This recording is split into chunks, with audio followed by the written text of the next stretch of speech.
शिखा शर्मा है। मैंने पिछले साल यूपीएससी की परीक्षा में 214वां रैंक लिया था और अभी मेरी 1 साल की ट्रेनिंग अकेडमी जो मसूरी में है, Lal Bahadur Shastri national academy of administration, वहाँ से पूरी हुई है और मुझे पंजाब कार्डर अलॉट हुआ है और जहाँ पर मुझे बठिंडा डिस्ट्रिक्ट मिला है। तो 28 अप्रैल को मेरी बठिंडा में ज्वाइनिंग है as assistant commissioner in Bathinda. Which department? Assistant Commissioner as Assistant with Commissioner the Deputy Commissioner office or somewhere else? with the Deputy Commissioner Shaukat Ahmad Paris. Ma'am, आपने जो शिक्षा कहाँ से करी, बचपन में या स्टार्टिंग? मेरी जो पूरी स्कूलिंग है वो राजपुरा से हुई है। तो मैंने अपनी 10th तक की पढ़ाई ओरिएंटल स्कूल से की थी। उसके बाद 11th और 12th मुफ्त पब्लिक स्कूल से की।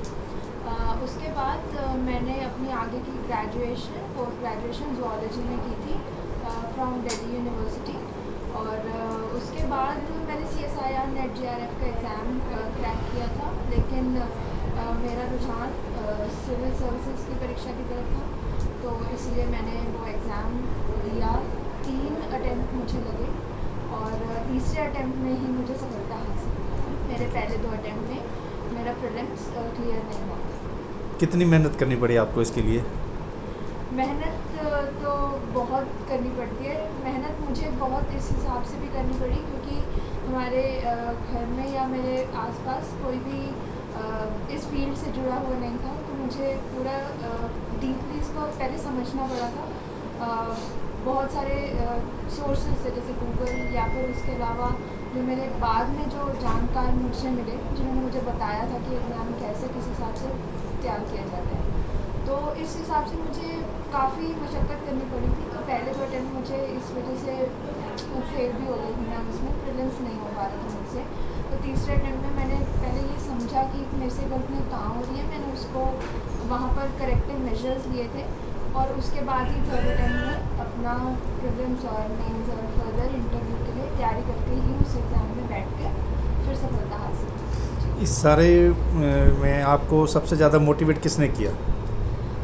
मोटिवेशन मुझे लगता है कि वैसे तो बहुत सारी जगहों से, पर मेरे फादर ने मुझे सबसे ज़्यादा मोटिवेट किया था। उसका कारण ये है कि मैं अपने पापा के साथ ही रहती थी नोएडा में और घर से पढ़ाई कर रही थी।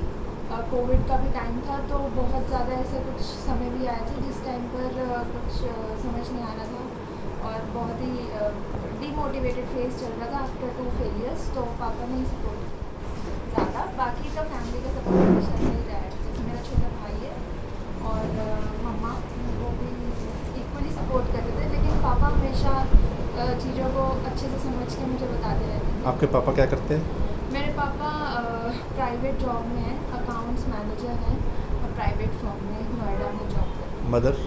मदर हाउस मेकर है। And brothers? He is doctor, MBBS उनकी अभी कंप्लीट हुई है, अब आगे की पढ़ाई करेंगे। वो कहाँ पर है? अभी तो घर आए हुए हैं, पर उन्होंने अपनी पढ़ाई GMC अमृतसर से की है। ओके। देखो, राजपुरे की लड़की नहीं है, सारे ही पंजाब की लड़की मैं तो कहनी है जी इन्नी वधिया पढ़ाई करके अज वो IAS ऑफिसर बन गई। अज माँ बाप को जी खुशी होनी है तो होनी है, पर जो सानू लोगों को भी इन्नी खुशी हो रही है कि जी साडी बच्ची है अज एडे वड्डे अहुदे पर पहुँच गई। क्योंकि मैं पहला भी जो एग्जाम दे के आई सी, मैं मिल के गई सी, जब भी ये पिता जी ने मैंने दसिया कि कदे भी बाहर नहीं आई, हमेशा पढ़ती हो रही है। सो जे इहो जे बच्चे साडे सारे पढ़ते लिखते रहन, मैं कहनी बहुत वधिया बच्चे साडे, जिहड़ी बेरोजगारी है ये भी खत्म हो सकती है, नशे भी खत्म हो सकते हैं, पर जे बच्चे पढ़न। पर जो पंजाबी स्कूलों के विच हालात ने वो तो आप देख ही रहे हैं कि बहुत माड़े हैं। हुण कई पेरेंट्स इहो जे हुंदे ने जिन्हां ने अपने बच्चों को पढ़ाउण नूं बड़ा मन करता है, पर घर के हालात इहो जे हुंदे ने भी वो पढ़ाई नहीं करवा सकते। सो इस करके मैं तो अज इस बच्ची के अजिता शर्मा का मैनूं बहुत खुशी हुई है कि ये साडे इत्थे हल्के दे विचों पहले नंबर पर आके इन्हें IAS ऑफिसर। हम लोगों को की अपील करोगे दी बच्चों को देख के की शिक्षा लेनी चाहिए? मैं लोगों को यही अपील करूँगी कि इस बच्ची कन्नी देख के आप देखो, आप अपने बच्चों को जरूर पढ़ाओ ताकि साडे बच्चे भी चंगे ऑफिसर बन सकन। ਪੜ੍ਹਾਈ ਬਹੁਤ ਜ਼ਰੂਰੀ ਹੈ।